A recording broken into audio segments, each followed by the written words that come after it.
Hello everyone. Today we're going to begin our study of Unit 5, Land and Water Use. Over the next 2 weeks you will complete Unit 5, leaving only Unit 6 to complete, the final unit before you take the AP exam. So let's get started.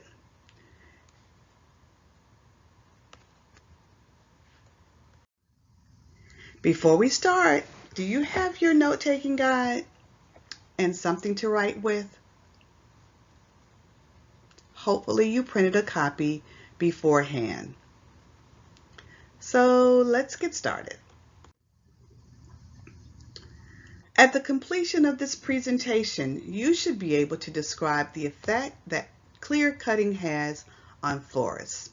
You should know that it can be a great economic benefit, but disadvantage because it leads to soil erosion, increased temperatures in streams, and flooding.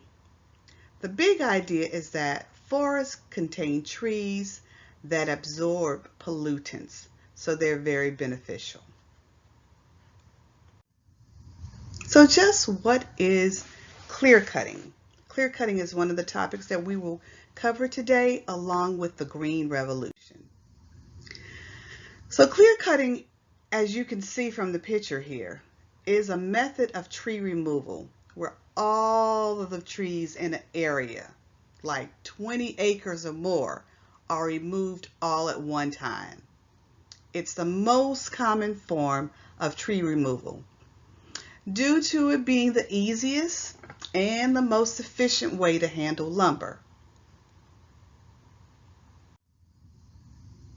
There's some advantages of clear cutting. You might have looked at that picture and thought, well, that just wiped away all the trees, and so that's not good. Well, there are some actual advantages of clear cutting.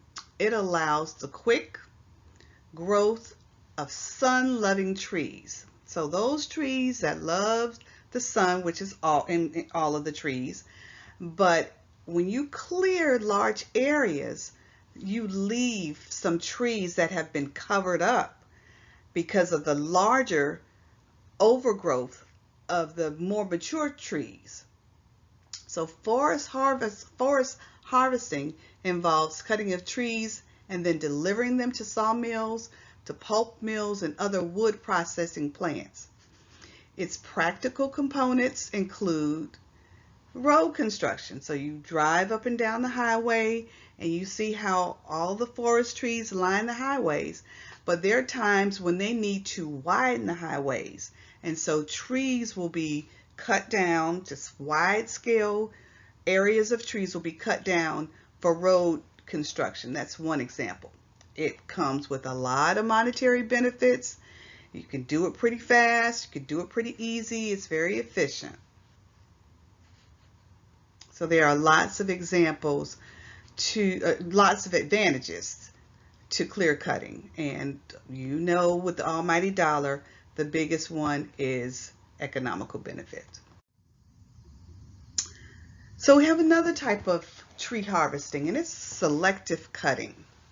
Selective cutting is unlike and differs from clear cutting in that with selective cutting, small areas of trees are removed. They don't wipe out the entire forest all at one time. They'll take sections and leave mature trees surrounding it. Those mature trees will serve as a means to keep the soil intact, thereby causing less soil erosion, and it minimizes the loss of biodiversity because in those mature trees will be plants and animals that live and thrive there. So you have with selective cutting the removal of single trees or small amounts of trees, and then the young seedlings grow next to the old growth, and so as they're growing they have the advantage of having direct sunlight to aid them in their growth. And then they have the advantage, of course, of having the soil anchored and not washed away from it because of the surrounding old growth trees.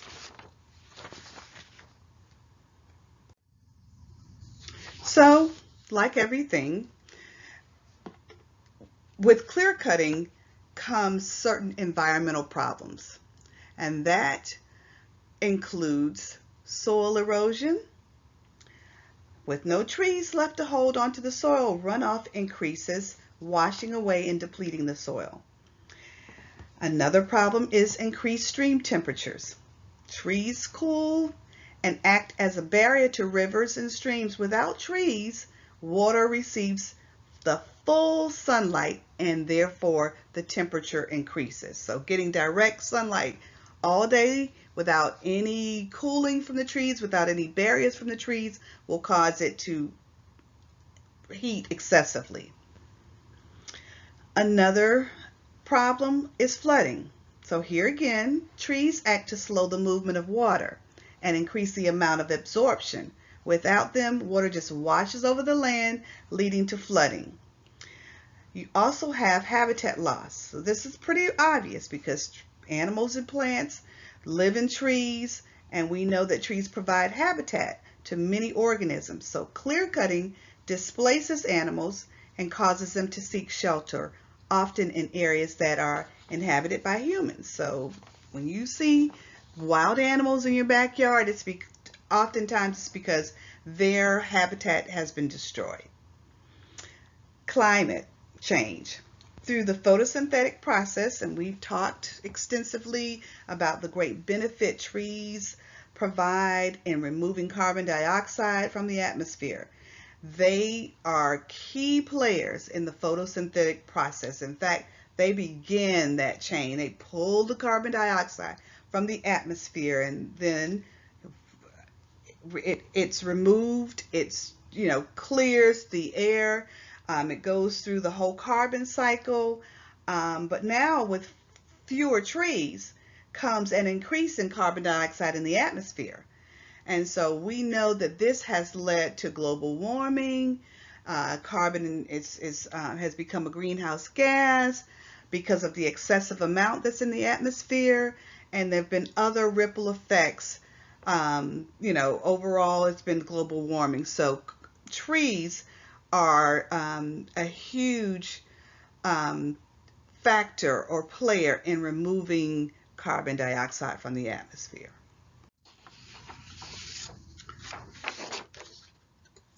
So we want to look at some other adverse effects now. The roots of trees provide a tremendous ecological service in that they stabilize the soil by preventing erosion and other adverse effects such as sedimentation, such as slowing down mudslides. But without the trees, the soil can wash away, sediments accumulate in streams, wind blows, it erodes the soil, it depletes the soil of nutrients. We have the increase of water temperatures, and we have younger trees now getting direct sunlight from the sun, and that's an advantage. It causes fast growing. Direct sunlight of species is favored when replanting occurs. So when replanting occurs, you get some trees that are removed, but then other trees have been replanted, and the direct sunlight allows them to grow. I have a video here. I'm not sure if it's going to be able to play. We're going to try it. I don't think it's going to play. So we're going to go on. And next we have tree plantations. Tree plantations may often be confused with old growth, but tree plantations are often harvested. They're harvested as they grow, and they serve as continual producers of trees to other industries. This varies from old growth. Old growth tends to stay there. It's stable, it's diverse in its ecosystem. It provides a great deal of biodiversity. But with tree plantations, you have a constant harvesting of trees to provide revenue and for industries. So with tree plantations, you're never going to get the level of maturity. You're not going to get diverse ecosystems. Nutrients are going to be depleted from the soil. With tree plantations, you typically have 1 to 2 species of trees that are planted after you have that huge clear cutting event that takes place. So with tree plantations, you kind of have an ongoing turnover, and you don't have that same sense of biodiversity that comes with old growth forests. So now we're at a point where we can do a check for understanding. So I'd like to ask you, how would you describe the process of clear cutting in your own words?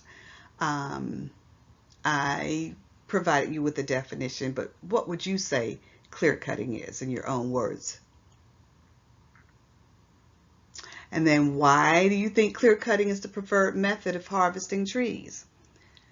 We've covered extensively that it's a great ecological benefit. It's fast, it's easy, it's efficient, and it also allows for quick growth of sun-loving trees that can then be harvested again, because just as we talked about in succession, when you remove trees from an area in time, it's going to spring up and start to grow again.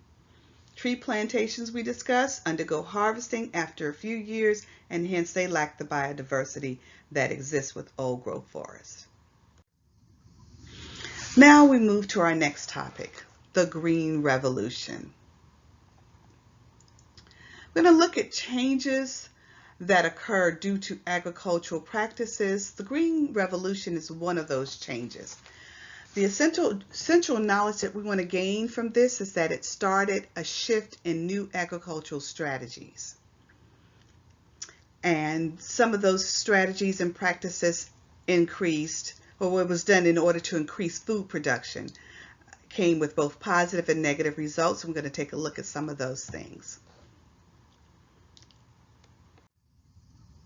The Green Revolution is the shift to mechanization, which is a large fancy word that means just the advent of the use of machinery. The Green Revolution came with fertilization, it came with irrigation, and as a result, the crops were improved, and we had huge varieties of them. So green does not mean like green as in being environmentally friendly. It means being productive and producing healthy crops. So the Green Revolution is a way that farming enabled farmers to grow more food on the same amount of land. So you can take the relatively small amount of land, but you can get a tremendous amount of production out of it. The Green Revolution included the use of machines. These machines could do now the work of a whole lot of people that it would have cost in terms of laborers. So now the machines, just like the advent of technology that causes more efficiency, with the Green Revolution became the use of machinery, and that did a whole lot more work than if we were to have just a few laborers on a farm. One of the disadvantages is that initially they were very expensive to buy, and so it became limited to only large farms or corporations that had money to buy them. And it was more economically feasible to use these large machines on these large farms in order to get the big bang for our bucks. Mechanization, again, allowed farmers to be more productive for less human labor was needed, and the output and production increased. Initially, they had to pay more because the cost of the machinery was tremendous, but it would soon pay off and lead to great dividends. So the disadvantage is that small farmers who could not afford the upfront costs of these large purchases were not able to get in on the benefits. So you see the ongoing saga of the haves and have-nots. Another benefit to mechanization was the cost savings. It's the fact that equipment was often powered by the use of fossil fuels, which we know much more affordable.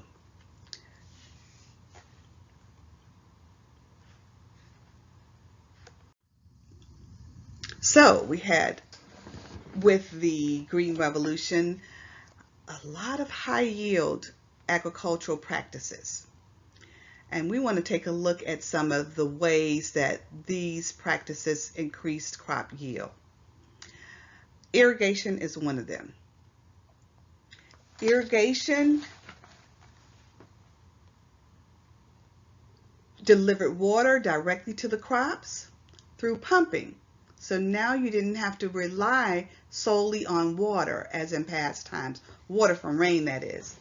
Now you can pump the water out of the ground and irrigate the crops wide scale all at one time. It didn't have to be in sections.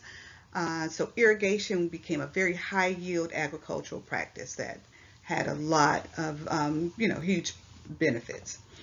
Pesticides was another high yield agricultural practice. With pesticides, you have fewer insects and less crop damage and then greater yield. Fertilizers were next, replacing the vast amount of nutrients that are taken out of the soil as plants grow. We know that when we studied the nitrogen cycle, that through the roots of plants, the nitrogen is fixed in the roots, it's taken out of the soil, and so fertilizers served as a means to replace some of those nutrients that were lost due to plant growth. Another high yield agricultural practice is monocropping. So monocropping is where you specialize in only one crop. If you only have one crop, the tendency to only need one type of machinery that was specific to that one crop was at play. So monocropping kind of conserved, it allowed specialization, but there were some disadvantages to it. One, if a pest enjoyed that particular crop, it had the tendency of wiping out the entire crop. So you have to be careful, with monocropping, because that's your only source of crop, and the pest gets a hold to that, and then it's wiped out. So you don't have a lot of diversity or genetic variation with monocropping either. This ultimately leads to greater speed and efficiency in farming. The drawbacks, like I said, were the genetic variation and its huge vulnerability to pest. Next, we have genetically modified organisms, GMOs for short. They're organisms, they're plants, they're animals, microorganisms whose genetic makeup has been changed or modified right in the laboratory. This is done using genetic engineering or transgenic technology. It creates a combination of plants that don't occur naturally in nature. I know that sounds funny, but they're not naturally occurring in nature. They are made and produced in the laboratory, so that comes with the ability to manipulate many things to get the product exactly like you want it.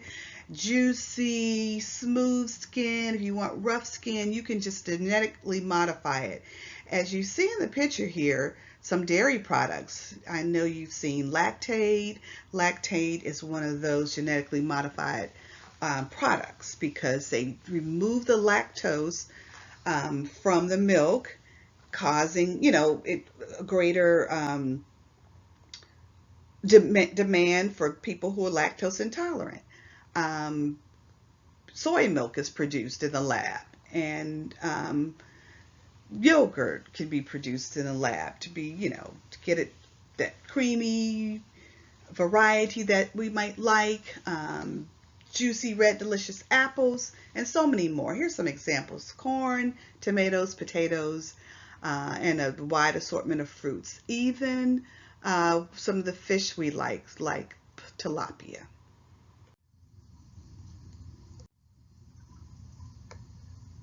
So modern techniques um, came with the isolation of a specific gene from one organism, and then that gene was then transferred into the genetic material of another organism, and then that organism took on the character of the organism that it came from. So that's how genetic modification occurs.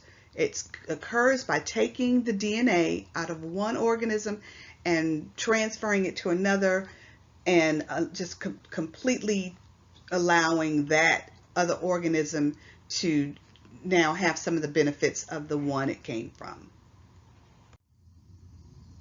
So the benefits of this type of technology is that you can make as much as you want, and you can get the quality exactly like you like it, because we know many products that come from nature don't often look or may not even taste like we want it to be. So in the lab, we can control and get things to be as they are more desirable. Now, when you create a new organism, we have studied before, now you have an invasive, what could actually mimic the character of an invasive species. It has no natural predators, and so the pest won't be drawn to it, and it could be drought resistant. So now it reduces the need for pesticides, which is, to a farmer, a great benefit. All right, that concludes my presentation of clear cutting and the Green Revolution. You will have a couple next steps. The first being to complete the 2 review sheets that are included in this week's lesson. It's on the telelesson sheet that was emailed to you. There's 2 fillable forms, so you can actually type directly on the documents, save it and email it back to me. The next assignment is to go to the College Board site, log in using your username and password, and then you're going to click on the Progress Check tab and complete the free response question that I've uploaded for Unit 4. As I shared with you earlier, your AP exam will consist of only 1 free response question, and the more practice you have with questions of that nature, the better you will become and the more successful you will be on it. I have set the timer for 45 minutes, which will simulate the same conditions as the test. So once we complete Unit 5, you'll be going back and completing the progress check for that unit as well. All right, guys, that's all for now. I hope you all have a wonderful week. Stay safe. Please abide by the social distancing ordinances.